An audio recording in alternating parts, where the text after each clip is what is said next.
Voici le top 10 des attaques les plus puissantes de l'univers de One Punch Man. Je mentionnerai seulement une attaque par personnage, et bien évidemment, je ne prendrai pas en compte les attaques de Blast, Garou, Empty Void et Saitama. En dixième position, on retrouve la boule d'énergie dévastatrice de Grand Rex. Une attaque assez puissante pour détruire une énorme partie du repère de l'association des monstres, et surtout qui a failli tuer Garou. Neuvième position, la grande marche du scolopendre, une attaque dévastatrice du sage des scolopendres, assez puissante pour ravager un pays tout entier. Huitième position, le canon océanique, un jet d'eau condensé avec l'énergie de l'océan, assez puissant pour infliger d'énormes dégâts à Garou forme monstre. Septième position, le Kamehameha de Petit Empereur, un rayon d'énergie dévastateur et absolument gigantesque, assez puissant pour traverser l'entièreté du repère de l'association des monstres et qui a carrément pu sortir de l'atmosphère terrestre.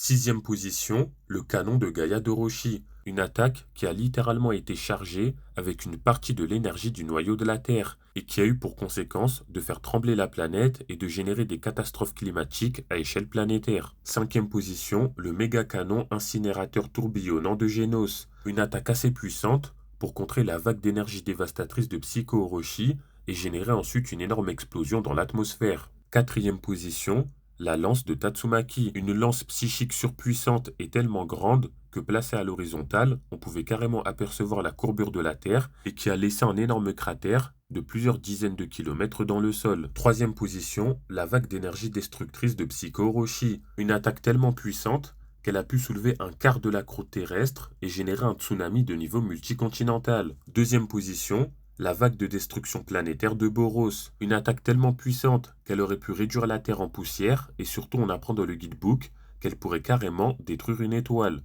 Et enfin, à la première position, on retrouve le canon de l'ultime vague déferlante explosive du feu de l'enfer, une attaque de King qui est tellement puissante qu'elle peut carrément supprimer Saitama de l'existence.